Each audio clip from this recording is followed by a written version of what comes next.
Senhor presidente, agradeço a Vossa Excelência, senhores senadores e senadoras, saudar o nobre deputado federal Osmar Terra e corrigindo os números que Sua Excelência passou aqui, sobretudo quando ele falou agora, recentemente, que a Argentina já tinha 420 mil óbitos. Não, proporcionalmente ao Brasil. Não, Vossa Excelência disse 420 mil óbitos. Está errado, vídeo, são 90 mil óbitos, mais ou menos. Pega o vídeo, só vai ver que eu falei 420 90 mil óbitos, o senhor falou errado. Não falou, a não ser que o senhor esteja confundindo taxa de mortalidade com taxa de letalidade. O senhor sabe como é que se mede a taxa de mortalidade? Senador, eu vivi... Não, eu estou perguntando ao senhor, o senhor sabe como é que mede a taxa de mortalidade? Eu sei, senador. Como é que mede? Eu sei, senador. Mas diga, por favor. O senhor está querendo saber? Como é que mede a taxa de mortalidade? A taxa de mortalidade é pelos habitantes. Não, senhor. Não, senhor. Sim, é senhor. por mil. Sim, senhor. Por 1.000 pessoas, de cada localidade. Por 1.000 pessoas. Por 1 milhão. Não, por 1.000. Por 1.000. Senador, claro, o senhor pode olhar que é por 1.000, peraí. Vamos fazer uma discussão, vamos fazer uma live sobre isso. A taxa de mortalidade é por 1.000. 1.000 pessoas, peraí. Letalidade é uma coisa, a mortalidade é outra, deputado. Tenha paciência. Tenha paciência. O senhor disse aí que era 420 mil mortos, que estava chegando próximo no Brasil, não é. A Argentina tem 50 milhões de habitantes, 90 mil óbitos. Agora, a taxa de letalidade na Argentina é um pouco maior que a taxa de letalidade do Brasil. O Brasil está com a taxa de letalidade 2,8. A Argentina está mais que o Brasil.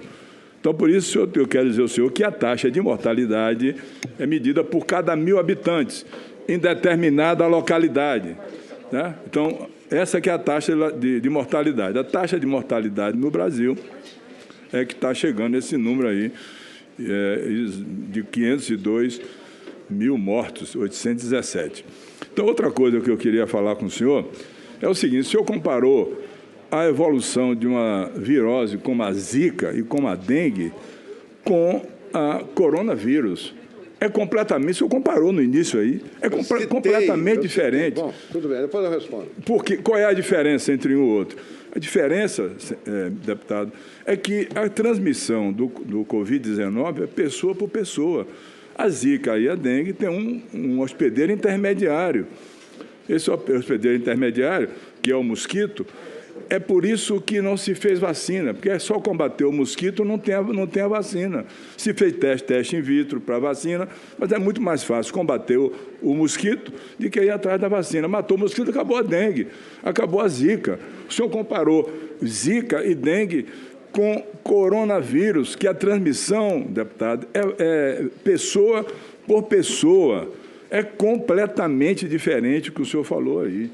Sinceramente, não dá para o senhor orientar o presidente da República. Não dá. Por exemplo, o senhor falou variantes que chegaram e aumentaram o número de óbitos. Não foi isso. Quando surgiu a P1 em Manaus, deputado Osmar Terra, nós já tínhamos mais de 320 mil óbitos, mais ou menos isso, foi em fevereiro. A P1 surgiu no dia 17 de fevereiro de 2021. O Brasil já tinha mais de 300 mil óbitos. Foi quando surgiu a P1, lá em Manaus. 17, pode checar aí, 17 de fevereiro de 2021. O senhor falou que depois das variantes é que perdeu o controle. Não foi isso, não. O controle da doença se perdeu pelo aquilo que nós vimos aqui, o senhor falando em imunidade de rebanho por contaminação. Sabe o que significa isso, deputado? É que 5% das pessoas vão ter a forma grave. E a forma grave, a pneumonia virótica, a tromboembolia, mata 5%, no mínimo 2,5% vai a óbito. São aqueles óbitos ali. A imunidade de rebanho, para se conseguir, num país da dimensão do Brasil, com 200 e tantos milhões de habitantes, só se consegue por vacinação. Se fosse para conseguir, com imunidade de rebanho, morrendo 2,5%, 3% da população, faça a conta, para o senhor saber quantos óbitos nós íamos ter no Brasil. Milhões de pessoas. Então, essa é uma atitude que eu digo ao senhor que não teve respaldo científico. Eu não quero, para o senhor deputado, eu não quero de maneira nenhuma colocar nenhuma palavra dura, mas não teve nenhum respaldo científico a sua fala sobre imunidade de rebanho. Para ter imunidade de rebanho, deputado, tem que ter conhecimento científico de como procederia e como procede o coronavírus. Por exemplo, o senhor falou na MERS-CoV em Hong Kong e numa parte da China. Eu pergunto ao senhor, o senhor tem conhecimento de por quanto tempo os infectados desenvolveram anticorpos? O senhor sabe? É a pergunta, senador? É a pergunta. Estou perguntando se as pessoas que tiveram o SARS-CoV no Hong Kong, na parte da China, se eles desenvolveram anticorpos e se desenvolveram, por quanto tempo teve a duração dos anticorpos? Senador, eu li um trabalho sobre isso que mostra que 18 anos depois a população ainda está com anticorpos, as pessoas que se infectaram. Vamos comparar os trabalhos. Não procede, não procede. Não procede, deputado. Sua opinião. Não procede de maneira nenhuma. Essas pessoas que foram contaminadas tiveram anticorpos entre 8 meses e 2 anos. Até porque eu devo dizer ao senhor que o senhor falou que só teve essa manifestação do Covid, do coronavírus, e teve também a manifestação na Ásia Menor. Eu falei. Não, o senhor falou só Hong Kong. Não ouviu? Só Hong Kong. Teve em 2012, 2013, 2014, na Ásia Menor, que é o MERS-CoV, que é exatamente aquela síndrome respiratória do Oriente Médio. Nessa época, eu quero sempre dizer isso para usar máscara, as mulheres árabes usam a burca e se protegeram mais do que os homens. Os homens se contaminaram muito mais do que as mulheres, para que quem está assistindo usar máscara, não fazer como o presidente da República fez. Então, esse período lá, da mesma forma, se pesquisou anticorpos e os anticorpos não ficaram por muito tempo no organismo das pessoas. Tanto essa questão de dizer que faz imunidade de rebanho, primeiro o senhor tem que saber, se tivesse imunidade de rebanho, por quanto tempo os anticorpos do coronavírus ficam no organismo da pessoa. Ninguém sabe isso, muito menos o senhor. Então, o senhor dizer que vai ter imunidade de rebanho sem conhecer cientificamente esses dados, não é coisa de responsabilidade. Sinceramente, com todo respeito que eu tenho ao senhor, mas eu vou fazer umas perguntas simples também, para que o senhor possa responder. O senhor sabe o que significa memória imunológica? Pode olhar no celular. O senhor sabe o que é memória imunológica? Eu sei, senador. Pode dizer, então. É a memória das células. Sim, mas memória da célula não é isso. Não é isso, deputado. O senhor está querendo me desqualificar? Não desqualificar, não. O senhor está respondendo errado, não. Eu estou dizendo que o senhor está respondendo errado. Tá, então... A célula, eu vou explicar ao senhor. Você explica. Senador Otto, vocês são dois colegas médicos. Se quiser, eu até paro, porque quando eu fiz aqui as perguntas científicas à doutora Anise... Pois eu recebi o processo, o senhor também, eu estou com medo de outro. Eu quero a resposta certa. Se não vier a resposta certa, eu tenho que dizer que está errado. Mas eu vou até... se for para continuar assim, você achando que eu quero desqualificar, senador Otto, eu vou parar. Eu vou parar de perguntar, porque eu não quero de maneira nenhuma desqualificar o senhor. Senador Otto, o senhor teve oportunidade, sexta-feira passada, de debater com 2 cientistas e não veio aqui. Eu não estou dizendo isso. Eu não estou me dirigindo. Não teve oportunidade e não veio aqui. Olha, senador. Questione os seus colegas e não veio aqui. Eu não estou me dirigindo ao senhor. Eu não vi. Mas respeite seu colega. Respeite seu colega. Espera aí, presidente. Eu não compareci nem na... Eu não compareci... senador, o senhor respondeu o senhor com educação. Eu não compareci nem dos que eram contra o tratamento precoce, nem compareci também dos que eram a favor, porque eu tive um compromisso no meu estado. Só não compareci por isso. Gostaria de comparecer para o debate. Eu estou preparado para debater. Não compareci por isso, portanto, não houve nenhuma maneira de fuga, absolutamente, não tenho esse estilo.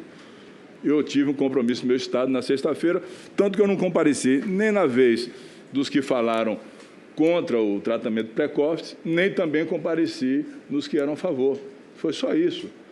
Então, não estou tratando mal o deputado, perguntando as coisas, mas se é para parar, eu vou parar. Então, memória... Não precisa parar, senador, pode continuar. Não, o senhor está achando que eu estou desqualificando o senhor, eu vou parar. O senhor tem uma versão, eu tenho outra. Não, mas eu tenho a certa, o senhor tem a errada. O senhor está sempre certo. O problema, a diferença é essa. Então, a memória imunológica, deputado, é quando o organismo da pessoa recebe um antígeno. Esse antígeno, ele vai provocar uma reação de formação de anticorpos ou não. Como é que forma os anticorpos quando o organismo recebe aquela informação? O senhor sabe? O senhor pode completar o raciocínio, depois eu lhe respondo, então. Pois bem, o linfócito B, você sabe que é o linfócito B, recebe essa informação, ele vai para uma variante formando uma célula plasmática. As células plasmáticas são as células que produzem os anticorpos. É isso que eu queria dizer ao senhor. Isso é uma coisa científica. Por que eu estou dizendo isso ao senhor? Porque para defender a imunidade de rebanho, tem que saber duração de anticorpos, se forma anticorpos, como vai formar. Tem pessoas que contraem a doença, deputado, e não desenvolvem os anticorpos. O senhor falou, por exemplo, aí, de fazer o exame sorológico, IgM e IgG, se está alto ou baixo. E até o senhor falou, de forma correta, que esse exame sorológico não dá a condição da pessoa dizer: eu estou imune, eu não vou contrair mais a doença. Se ele tiver uma carga viral alta e esse vírus for para a mucosa da boca ou nasal, ele vai contrair a doença outra vez. Depende muito da carga viral. O exame sorológico não define. O exame que dá uma definição de imunidade celular é o exame de pesquisa de anticorpos neutralizantes. Se você fizer e tiver realmente uma quantidade de anticorpos neutralizante alta, você pode dizer: eu estou imunizado. O senhor falou até certo. Esse IgG e IgM não dá absolutamente a garantia. O senhor não concorda comigo? Concorda. Está dizendo que mas é um indicativo. Exato. Mas não é a imunidade. Precisa ser até mais porque, deputado Armatel, nós estamos tratando de uma doença nova, que a ciência ainda não tem todos os dados clínicos, manifestações clínicas, sequelas que ficam no organismo das pessoas. Se fala em sequela de ordem psicológica, do cardíaca, do pulmão, sim, faz a fibrose pulmonar, pode dar insuficiência renal. Tudo isso é uma coisa nova. E, por ser uma coisa nova, deputado, não merecia o ano passado se receitar hidroxicloroquina pelo Ministério da Saúde, botar Tratikov e uma pessoa jurídica passar um remédio para o Brasil inteiro. Tratikov, tome essa medicação que você fica bom.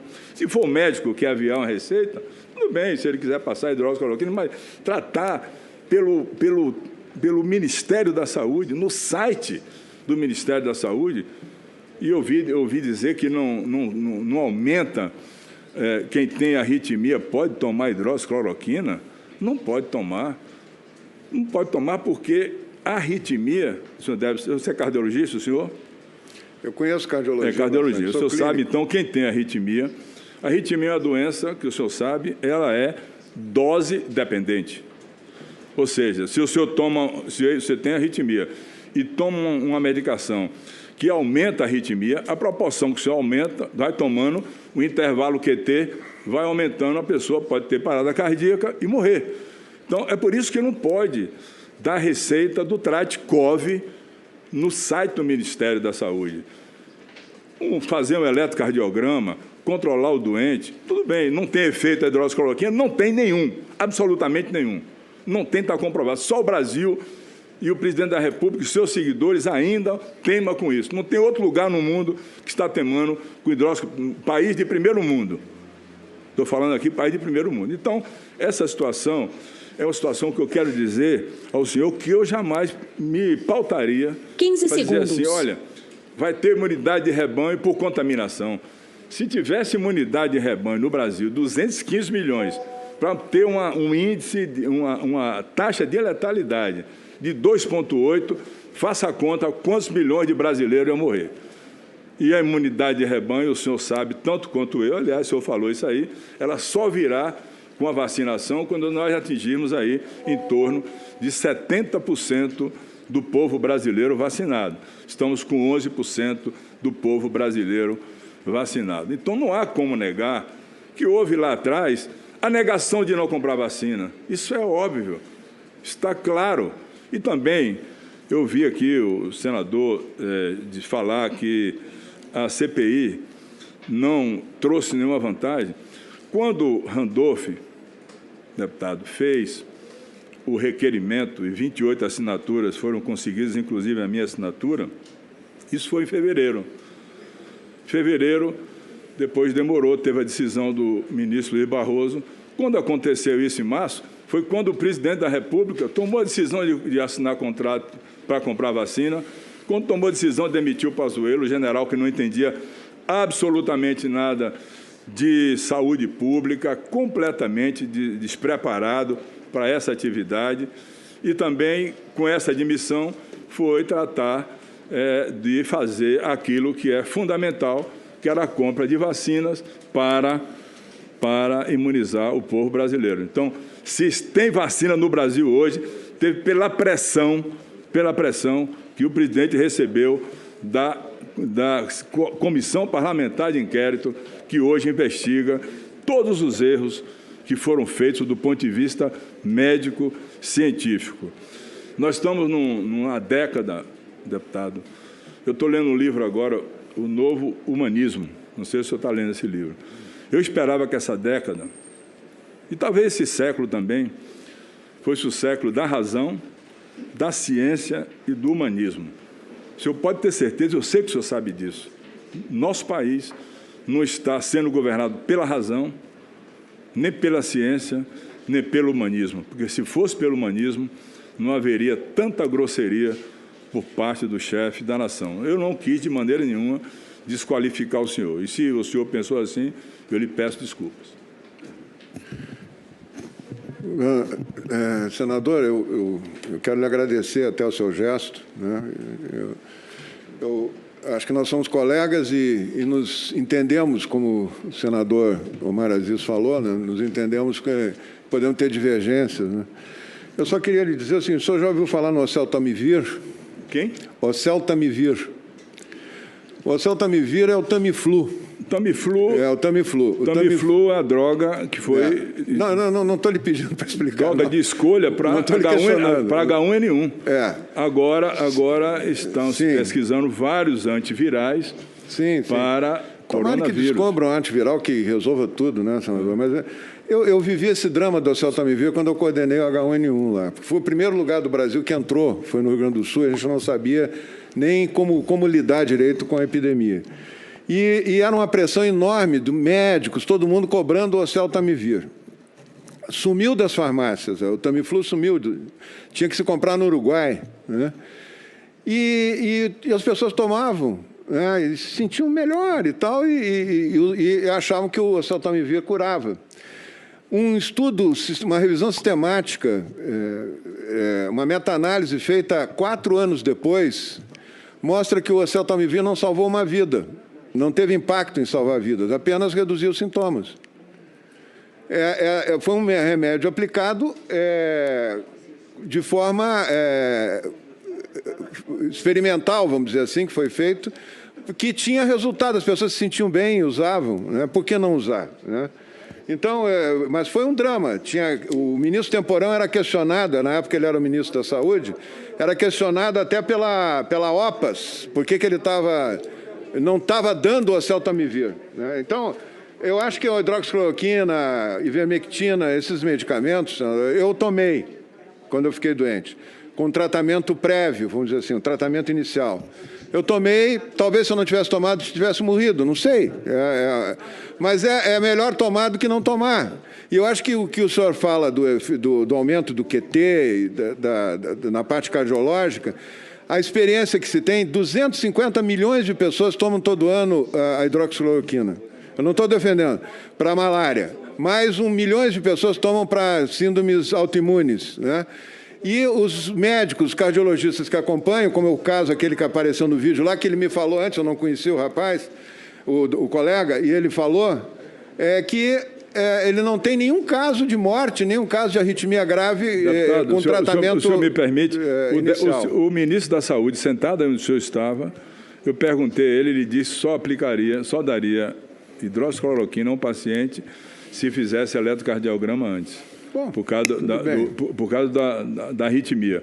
Doutora Nise Yamaguchi, quando eu perguntei a ela, ela disse que só daria se fizesse, no mínimo, um eletrocardiograma ou um ecocardiograma antes. É uma decisão do médico. Como eu falei com o senhor, essa doença ela é dose dependente. Eu expliquei ao senhor que é dose dependente. Quanto mais você toma a medicação, mais a arritmia vai aumentando, se ela altera isso. Por isso, tem que fazer eletro, tem que controlar. Qualquer médico responsável, antes de aplicar, se for aplicar e é ineficaz, aplica faz um eletrocardiograma. Agora, o senhor falou com o Tamiflu é um antiviral, não é um anti-inflamatório tratado como hidroxicloroquina, que serve para tratar artrite, lúpus. Né? A AIDS, se usa para AIDS o quê? Um antiviral. Não se usa um anti-inflamatório para AIDS. É isso que eu quero mostrar, que as pessoas tomem consciência. Para a Covid-19, vai se encontrar nesses 6 meses, 8 meses, um antiviral.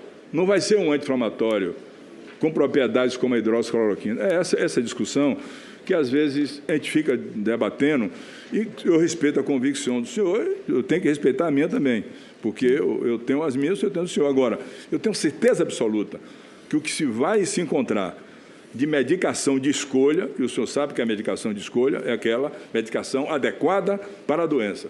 Vai ser um antiviral, não vai ser um anti-inflamatório. Com certeza absoluta disso. Que vai, aliás, já tem pesquisa no laboratório em Boston, já desenvolvendo um antiviral, que certamente com 6, 8 meses, não sei se vai estar aqui no Brasil, mas será uma medicação como o Tamiflu, que as pessoas, quando tiver a doença, se fizerem um teste, vão tomar e, com fé em Deus, vai ficar bom da doença. Senador Otto.